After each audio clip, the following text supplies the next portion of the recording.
ఈ తెలంగాణ రాష్ట్రానికి హైదరాబాద్ నగరానికి సంబంధించి ఇవాళ ప్రాతినిధ్యం వహిస్తూ టూరిజం శాఖ మంత్రిగా ఉన్ననాడు కూడా ఇంత పెద్ద చారిత్రాత్మక నగరానికి చరిత్రాత్మక ఎవరు అధ్యక్ష మీరు కూర్చుంటా ఇట్లా భయపెడితే ఈ బిడ్డ భయపడ్డాడనే మాట మళ్ళీ ఒకసారి గతంలో కూడా చెప్పినా మళ్ళీ చెప్తా ఉన్నా.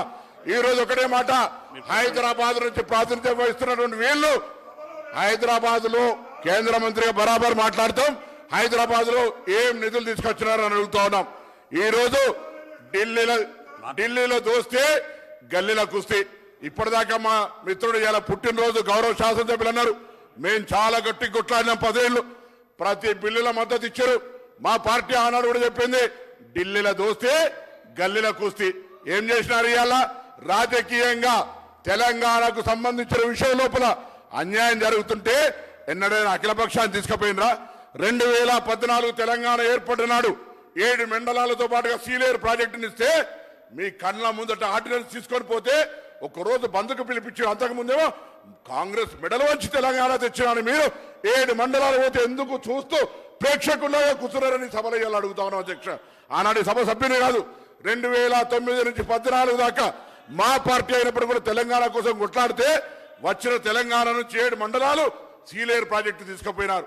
ఇవాళ కూడా అట్లనే మేము ఏపీకి నిధులు ఇవ్వడానికి వివక్షలే మాకు తప్ప, మేము ఆంధ్రప్రదేశ్ విభజన హక్కులకు సంబంధించి ఆంధ్రప్రదేశ్ విభజన చట్టంలో పేర్కొన్నటువంటి వాటి అంశాలను అమలు చేయించే ప్రయత్నం చేస్తే మహేశ్వర్ రెడ్డి గారితో ఢిల్లీకి వచ్చి ఆ యొక్క అంశాన్ని అడగడానికి సిద్ధంగా ఉన్నాం.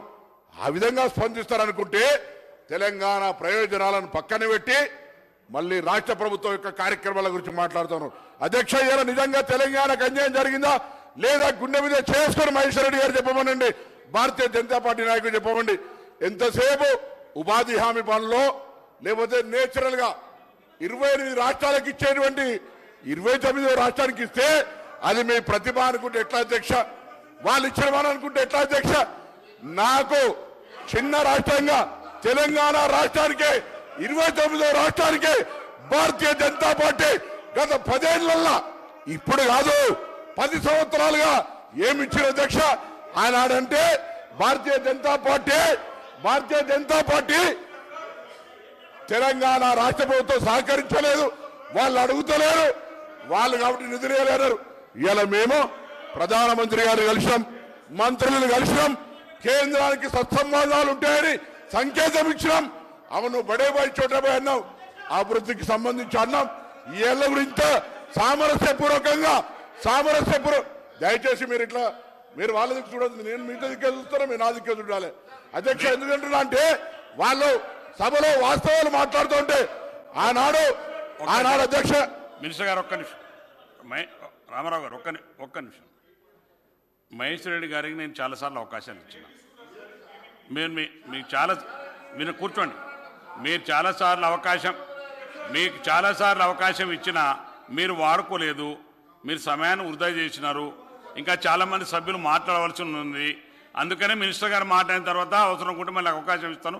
దయచేసి మీరు కూర్చోండి, ప్లీజ్ కూర్చోండి. ఇప్పుడు మీరు ఇచ్చినటువంటి సమయం రామారావు గారు మీకే, మీరు వాళ్ళు మాట్లాడుతున్నారు, మీకే మళ్ళీ మీరు మాట్లాడేటప్పుడు మాట్లాడతారు, కూర్చోండి. మీరు మాట్లాడేటప్పుడు నేను ఇస్తాను, కూర్చోండి.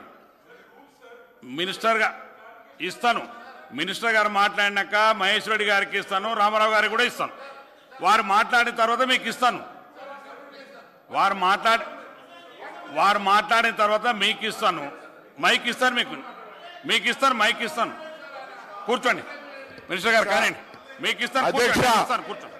నిన్న బడ్జెట్ ప్రవేశపెట్టినటువంటి నిర్మలా సీతారామన్ గారు గత కొద్ది సంవత్సరాల క్రితం నిజామాబాద్కి వచ్చి రేషన్ షాప్ దగ్గర ప్రధానమంత్రి ఫోటో లేదని అడిగింది. అయ్యా, అటువంటి ఆర్థిక శాఖ మంత్రి, తెలుగులో మాట్లాడగలిగేటువంటి బిడ్డ ఈ రోజు మన ఆడబిడ్డగా భావించుకుంటాం. అటువంటి ఆమె కూడా తెలంగాణ పదవి ఊసెత్తడానికి తెలంగాణ నిధులు ఇవ్వకపోతే అడగద్దా అధ్యక్ష? బరాబర్ అడుగుతాం. ఇవాళ వికసిత్ భారత్ పేరు మీద సబ్కే సాత్ సబ్కా వికాస్ అన్న భారతీయ జనతా పార్టీ నూతనంగా ఏర్పడే తెలంగాణ రాష్ట్రాన్ని గత 10 సంవత్సరాలుగా వివక్షపూరితంగా చూస్తా ఉంది. ఒక్క రూపాయి ఇస్తలేదు. ఇలా మీద గొంతెత్తుకున్నా తెలంగాణ పట్ల వివక్షపూరితంగా మాట్లాడి తెలంగాణ ఏర్పాటును, తెలంగాణ అమరవీరులను అవమానపరిచిన మీకు తెలంగాణలో ఈ రోజు మతం పేరు చెప్పుకొని గెలిచి అదే బలం అనుకుంటే 100 సీట్ల డిపాజిట్ రాళ్ళు వీళ్ళు ఎలా కాంగ్రెస్ పార్టీని విమర్శ చేస్తా ఉన్నారు.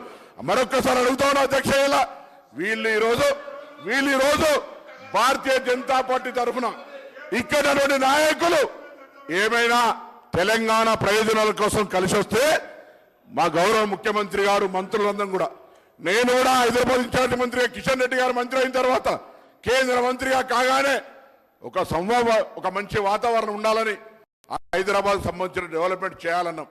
కానీ ఎటువంటి సాంప్రదాయాలు లేకుండా హైదరాబాద్ సంబంధించినటువంటి ఇవాళ అనేకమైనటువంటి వాటర్ వర్క్స్ లో ఇబ్బంది ఉంది. హైదరాబాద్ నిన్న శాసనసభ్యులతో సమావేశమైన అనేకంగా కేంద్రం నుంచి ₹1 కూడా రానటువంటి పరిస్థితి. ఇంత పెద్ద మహానగరానికి వాళ్ళు ఏం చెప్పుకుంటారు అధ్యక్ష, 49,000 కోట్ల రూపాయలు ఉంటే